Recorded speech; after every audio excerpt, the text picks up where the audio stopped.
കേരള രാഷ്ട്രീയത്തിൻ്റെ അലകും പിടിയും മാറുന്ന പുതിയ ലോകത്താണ് നമ്മൾ താമസിക്കുന്നത്. ജനങ്ങൾ തിരുത്തുന്ന ഒരു കാഴ്ചയാണ് നമ്മൾ കാണുന്നത്.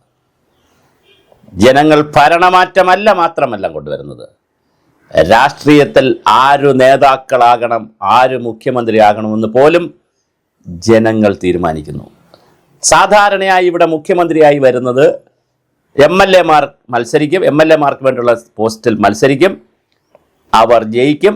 അതിൽ ഭൂരിപക്ഷം വരുന്ന ആളുകൾ പാർലമെന്ററി കമ്മിറ്റി കൂടും, അതിലൊരു നേതാവിനെ തിരഞ്ഞെടുക്കും. അത് ചിലപ്പോൾ ഏറ്റവും അർഹതയുള്ള ആളായിരിക്കണമെന്നില്ല, ഏറ്റവും കഴിവുള്ള ആളായിരിക്കണമെന്നില്ല, ഏറ്റവും സീനിയർ ആയിരിക്കണമെന്നില്ല, ജൂനിയർ ആയിരിക്കണമെന്നില്ല, ആരെയും അവർക്ക് തിരഞ്ഞെടുക്കാം.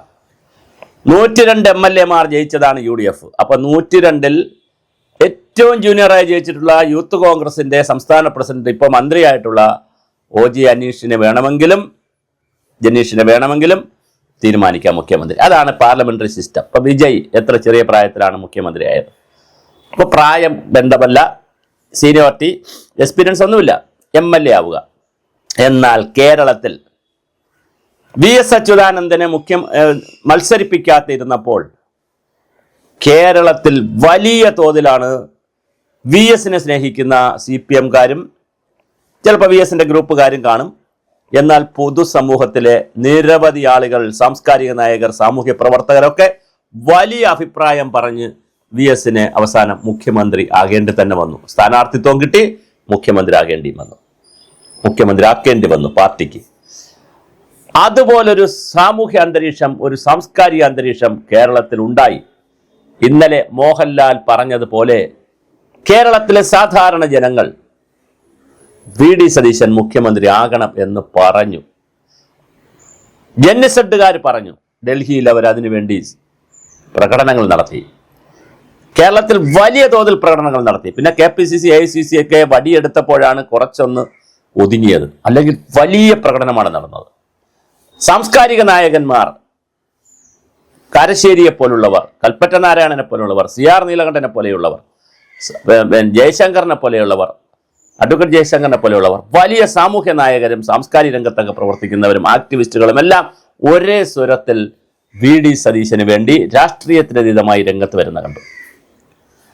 TK ഗോവിന്ദനെയും V കുഞ്ഞികൃഷ്ണനെയും തളിപ്പറമ്പിലും പയ്യന്നൂരിലും ജയിപ്പിച്ചതിലൂടെ CPM എന്ന പാർട്ടിയെ തിരുത്തിക്കുക എന്നുള്ള ഒരു ശ്രമം ജനങ്ങൾ ഏറ്റെടുത്തു, കമ്മ്യൂണിസ്റ്റുകാർ ഉൾപ്പെടെ ഏറ്റെടുത്തു. G സുധാകരനെ ജയിപ്പിച്ചതിലും ആ കഥയുണ്ട്. കമ്മ്യൂണിസ്റ്റ് പാർട്ടിയെ തിരുത്തിക്കുക എന്നുള്ള ഒരു ചുമതല ജനങ്ങൾ ഏറ്റെടുത്തതിൻ്റെ ഫലമാണ് 102 സീറ്റ് VD സതീശന്റെ ടീമിന് കിട്ടിയത്. ഒരു ക്രൂരമായ, അല്ലെങ്കിൽ നമുക്കിഷ്ടമല്ലാത്ത, നമ്മൾ ഒരു സ്വേച്ഛാധിപരമായ ഒരു ഭരണരീതിയോ അല്ലെങ്കിൽ വെറുപ്പിൻ്റെ ഒരു ഭരണരീതി കണ്ടാൽ നമുക്ക് പിന്നെ എന്ന് പറഞ്ഞാൽ അതികഠിനമായ ചൂടിലൂടെ നമ്മൾ യാത്ര ചെയ്യുമ്പോൾ ഒരു ചെറിയ തണൽ മരം കണ്ടാലും നമുക്കത് ദൈവതുല്യമാണ്, നമുക്കത് മരുഭൂമിയിലെ മരുപ്പച്ചയാണ്. ഒരു മരം കണ്ടാൽ മതി. അതുപോലെയാണ് VD സതീശന്റെ കാര്യവും. കേരളത്തിൽ ക്രമസമാധാന രംഗത്തും ആരോഗ്യ രംഗത്തും വിദ്യാഭ്യാസ രംഗത്തുമൊക്കെ തൻ പോരിമയും തൻ പ്രമാണിത്വവും ഒരുപാട് കാര്യങ്ങൾ കണ്ട് വീട്ടിൽ പോയി ചോദിച്ചടാ ഡാഷ്മോനെ, അതുപോലെ ഒരുപാട് ചെറ്റ, പരമചെറ്റ, വിഴുപ്പലക്കി, പിന്നെ കുലംകുത്തി, ഇങ്ങനെ വലിയ തോതിൽ സമൂഹത്തെ മാറി നിൽക്കടാ എന്ന് മാറി പൊക്കോളാൻ മാധ്യമങ്ങളോട് പറയുന്ന, മാധ്യമങ്ങൾക്ക് ഒരു അനൗപചാരിക കൂച്ചുവിലങ്ങിട്ട, സെക്രട്ടേറിയറ്റിൻ്റെ ഒരു രാവണക്കോട്ടയൊക്കെ ആക്കിയ ഒരു ഭരണാധികാരി ഉണ്ടായിരുന്നപ്പോൾ, അല്ലെങ്കിൽ ഒരു വ്യക്തി ഉണ്ടായപ്പോൾ, ഒരു മുഖ്യമന്ത്രി ഉണ്ടായപ്പോൾ സ്വാഭാവികമായി മരുഭൂമിയിൽ ജീവിക്കുന്ന പോലെ കുറച്ച് പേർക്കെങ്കിലും തോന്നി. അവർക്കൊരു മരുപ്പച്ച പോലെ VD സതീശനെ കിട്ടിയപ്പോൾ അവർ അതിൽ കയറി പിടിച്ചു. ഇന്നലെ മോഹൻലാൽ പറഞ്ഞല്ലോ, അവിടെ പറഞ്ഞത് വളരെ പ്രധാനപ്പെട്ട ഒരു വാചകം. അതാണ് നമ്മൾ ഈ വീഡിയോയ്ക്ക് ഒരു ത്രെഡ് പറഞ്ഞത്. കേരള സമൂഹത്തിൽ ഇങ്ങനെ ഒരാൾ മുഖ്യമന്ത്രിയാകണമെന്ന് ഒരുപാട് പേര് പറഞ്ഞത് ഒരുപക്ഷെ VD സതീശന് വേണ്ടിയായിരിക്കും. പാർട്ടിക്കാരുൾപ്പെടെ ശക്തമായി ഇറങ്ങിയ VS-ന്റെ കഥ ഇവിടെ ഉണ്ട്. എങ്കിലും ജയിച്ചവരിൽ VD സതീശൻ മുഖ്യമന്ത്രി ആകട്ടെ എന്ന് ഒരു സമൂഹത്തിൽ വലിയൊരു പരിച്ഛേദമുള്ള വിഭാഗം പറഞ്ഞത് വളരെ പ്രധാനപ്പെട്ട ഒരു കാര്യമാണ്. അതുകൊണ്ട് തന്നെ ഇത് കേരളത്തിൽ വലിയ ഒരു മാറ്റം ഉണ്ടാകാനുള്ള സാധ്യതയുണ്ട്. നമ്മളെല്ലാം ഒന്ന് പോസിറ്റീവായി ചിന്തിച്ചാൽ, ഇന്നലെ എറണാകുളത്തുള്ള മുഖ്യമന്ത്രിയുടെ ഒരു പ്രസംഗമുണ്ട്, വളരെ മനോഹരമാണ് വി.ഡി. സതീശന്റെ പ്രസംഗം. അദ്ദേഹം പറഞ്ഞത് എല്ലാവരെയും ചേർത്ത് നിർത്തും. ഒന്നാമത്തെ കാര്യം, അതൊരു വലിയ മെസ്സേജാണ്. എതിരാളികളെ, വിമർശിക്കുന്നവരെ, നമ്മളെ ഉപദ്രവിക്കുന്നവരെ, അല്ലെങ്കിൽ നമ്മുടെ പാർട്ടിയിൽപ്പെടാത്തവരെ ഒക്കെ ഒരുപാട് ആളുകൾ ഈ സമൂഹത്തിലുണ്ട്. എക്സ്പേർട്ടുകളുണ്ട്, ടെക്നോക്രാറ്റുകളുണ്ട്, സയന്റിഫിക് കമ്മ്യൂണിറ്റിയിലുണ്ട്, ആക്ടിവിസ്റ്റുകളുണ്ട്, ഒരുപാട് ആളുകൾ പൊതുസമൂഹത്തിലുണ്ട്, റിട്ടയർ ചെയ്തവരുണ്ട്. അങ്ങനെ ഒത്തിരി സമൂഹത്തിൽ ഒരുപാട് വളരെ വ്യത്യസ്തമായ കലാകാരന്മാരുണ്ട്, സാഹിത്യകാരന്മാരുണ്ട്. അവരെ എല്ലാം ചേർത്ത് പിടിക്കുമെന്ന് പറയുന്നത് ഒരു ഭരണാധികാരിയുടെ ഒരു കാഴ്ചപ്പാടിന്റെ വിഷയമാണ്. അതുപോലെ തന്നെ വികസന കാര്യത്തിലും എറണാകുളത്തെ ട്വിൻ സിറ്റി ആക്കുന്ന കഥ അദ്ദേഹം ഇന്നലെ പറഞ്ഞു. വിഴിഞ്ഞം തുറമുഖവുമായി ബന്ധപ്പെടുത്തി ഒരു തുറമുഖ സ്റ്റേറ്റ് ആക്കുന്നതിനെ കുറിച്ചുള്ള സാധ്യതകൾ ഇന്നലെ പറഞ്ഞു. ഒരുപാട് കാര്യങ്ങൾ പറഞ്ഞു. അപ്പോഴും അമ്മാളുവിനെ വീണ്ടും തിരുവനന്തപുരത്ത് അമ്മാളുവിനെ സ്വീകരിച്ചു, വലിയ കസേരയൊക്കെ ഇട്ടുകൊടുത്തു. പരവൂരിലും മോഹൻലാലും സ്വീകരിച്ചു എന്നുള്ളത് വളരെ ചെറിയ കാര്യമല്ല. അപ്പോൾ പുതിയ ഒരു യുഗം എന്ന് പറയുന്നത് വാക്കിലും പ്രവൃത്തിയിലുമാണ് പ്രധാനം. പിന്നെ വി.ഡി. സതീശൻ മുഖ്യമന്ത്രി പറഞ്ഞ ഒരു വാക്ക്, അത് വളരെയധികം കയ്യടി കിട്ടുകയും എനിക്കൊക്കെ വലിയ സന്തോഷം നൽകിയൊരു വാക്കാണ്. അതായത് വലിയ കെട്ടിടമല്ല, വികസനത്തിലുള്ള കാഴ്ചപ്പാടിന് അദ്ദേഹത്തിന് മാറ്റം വന്നു എന്നുള്ളതാണ്.